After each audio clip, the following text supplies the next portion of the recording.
Hey everyone, so today I have a very exciting video. Now I posted a video probably about 5 to 6 months ago of a cloak outfit of the night, and you guys loved it so much that you wanted me to make a tutorial on how I made the cloak.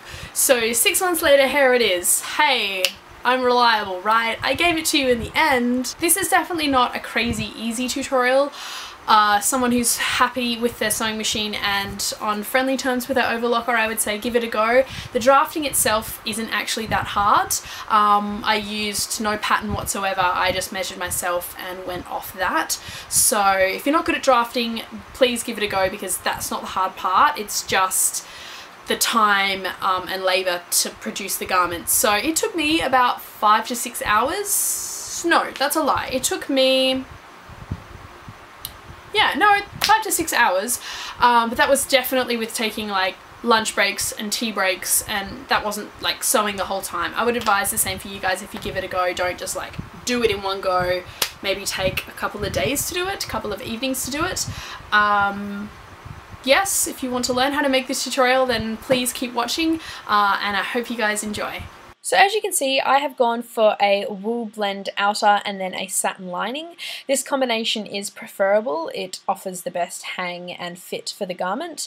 Obviously some scissors, pins, matching thread, sewing machine, and then I have gone for a really simple fastening of a hook and an eye, but you could jazz it up and do something different if you wanted to.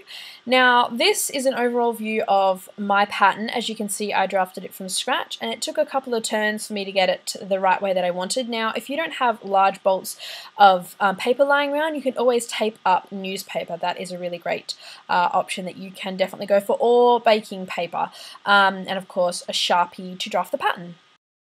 So these are the measurements that you will need to construct both of the hood and the cloak pattern. Now there are a couple of things I want to point out at this point in time. The centre front and the centre back pattern are both exactly the same. The only difference is that the centre front has 1 centimetre of seam allowance and the centre back doesn't. So in order to remove that centimetre, we just fold it up when we're cutting. Now everything has 1 centimetre seam allowance on it. And I guess the other thing I should point out at this point is the 32 centimetre up from centre front hem. That is referring to, if you measure up 32 centimetres from that base 75 centimetres that we've got for the centre front, and you right angle across, when you measure 90 centimetres from the centre front up to that side seam, that is what the curve should look like. So that was the easiest way that I could describe through a still picture for you guys to figure it out. But yeah, if you just measure up 32 centimetres and then right angle across, you will come across the correct measurement that you need for the cape to hang nicely at the side seam. Everything has a 1 centimetre seam allowance except for our centre back, which will be placed on the fold. As soon as you place a pattern piece on the fold, you exclude all of your seam allowance. So I guess that is a main thing I need to point out. Also, you don't have to include the weird little point that I did. I just kind of liked it and went for it.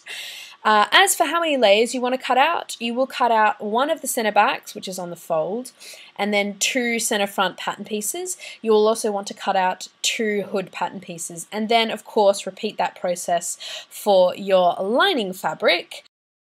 Now, to ensure that I don't waste any of my fabric, I always do a mock-up fold-out to see how the pattern lays. Now, as you can see, I folded it skinny ways, salvage to salvage, and my pattern piece just ain't gonna fit.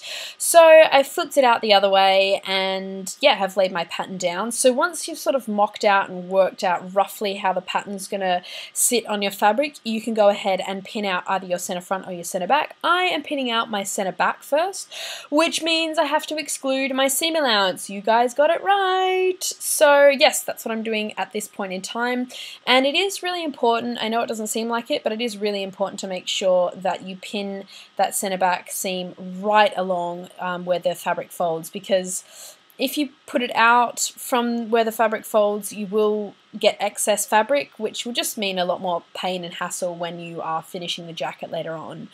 So yeah, just firmly pin out the fabric and then cut that baby out.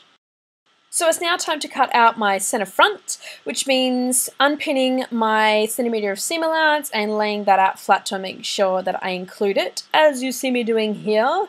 Yeah, that is pretty much it. And then once you've folded that out, you want to give that a good snipperoo. I also just want to point out that it is incredibly easy to cut through wool, but not so much cutting through a satin silk. Even if it is synthetic or real silk, it slips around a lot and is quite a pain when it comes to keeping it still. So that is just something to keep in mind if you're not a strong cutter. So at this stage I am pinning out my hood pattern. Now I tried to use up as much excess fabric as I could, so I cut them out separately.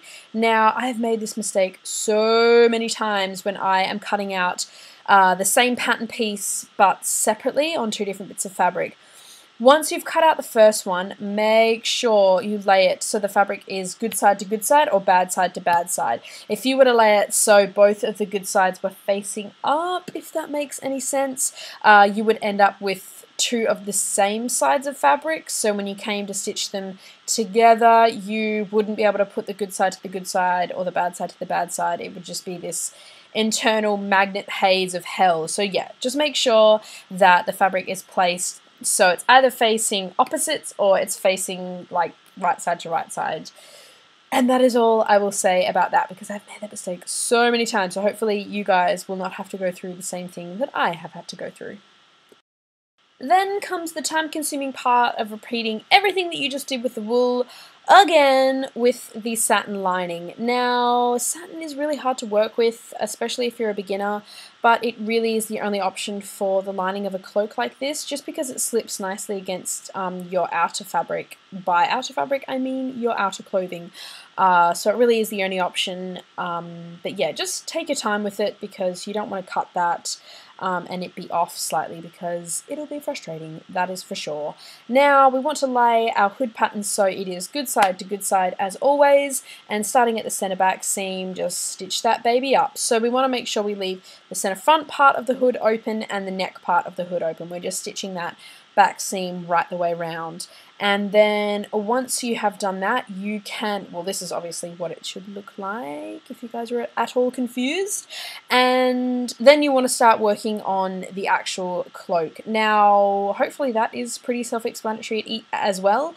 So open out your center back pattern on the ground or on a table, and then again, good side to good side, lay those shoulder slash side seams out and pin them. Now, it is important to pin this. I know it's like one long straight line and you're probably thinking I can freeform it. Please don't, because that shoulder side seam is entirely on the bias. For those of you who sew a lot, you'll know what that means, but for those of you who don't, if anything is cut on the bias, the fabric wants to warp like there is just no tomorrow. So it really is best to make sure that you lay that fabric out flat first and then pin it carefully in place. Also, when you are sewing on the machine, your foot is going to want to push the top layer quite a bit, which is going to be frustrating if you haven't pinned it. So yeah, pin that baby out, and then this is what it should look like. Your cloak is nearly there. Okay, so now we just want to hop back on the sewing machine and sew up our side seams. I would do it on a small to medium stitch length, just because the wool is such a thick weave. That would probably be for the best. Then we want to move on to stay stitching our neck. Now this is incredibly important, because if you don't, again, it's on the bias and it's going to warp a crud load, and it's going to be hell when you come to pin your hood in place. So I foolishly did this to my wool and then not to my satin. I don't know why I thought I was above stay stitching my satin neck, but I didn't. But basically, just on a really long stitch length, you just sew round the neck curve, and this will just help hold everything in place. So yeah, make sure you do that to the outer wool and then the lining satin. And then, just as before, everything you have done to your wool, you have to repeat again to your satin lining. There are a couple of things that I neglected to point out at the beginning that are quite important at this point in time. One, the satin lining you see here was actually sheets that I bought from an op shop. They hadn't been used, they were in their original packaging, but I gave them a really good wash when I came home because they were a little bit crisp. Now, I would advise the same for you. Even if you buy your fabric firsthand, it is really important to wash your satin lining. And then this point right now in the video is the last chance you will really have to give your fabric a really good iron. So just iron your seams open and make sure everything is pressed so it's nice and crisp and clean. So the next step you will need to do is pinning your hood to your cloak. Now this is where the stay stitch comes in play. If I had not have stay stitched my neckline both in the wool and the satin, it would warp a crud load. So yeah. Now pin your center back hood to your center back of your cloak, and then line up your center front of the hood to the center front of the cloak. It might sound a bit weird right now, but yes, it'll all make sense when you're doing it in the flesh. I just wanted to really quickly include this little segment here at the end. This is just to show you how badly my neck warped by. It was about a full 2.5 centimeters either side. So if this happens to you, please don't fret. Just take your time when you're pinning.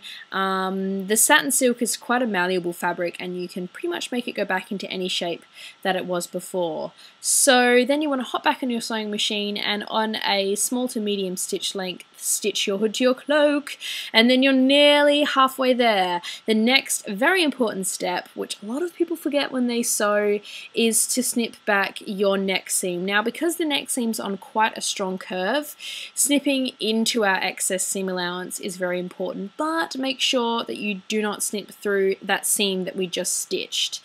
Then, as you can see, I'm just going to trim away any of that excess seam allowance that I've got in my hood. Now, if you're not doing the point, you won't have to worry about this, but because the point is so severe, you definitely need to trim back at that point. So, yes, of course, repeat the process to your satin lining. And then lastly, you just want to trim back your seam allowance along the neck to about 0.5 centimeters. You don't want to take it too far, but any of that excess bulk will probably show through in the neckline of the hood. Now, I know this is me being pedantic, but hey, if we're going to do it by the book, we're going to do it by the book. So trim that back off to about 0.5 centimeters. Now, this video is going to be crazy long if I continued, so I'm just going to leave it there. Part 2 will be up very soon, so you can click on the screen right now to view that. But that is everything that I had for this video today. Thanks for sticking around, guys. I hope you enjoyed it, and I hope that you're happy and well. And I will see you all very soon for part 2.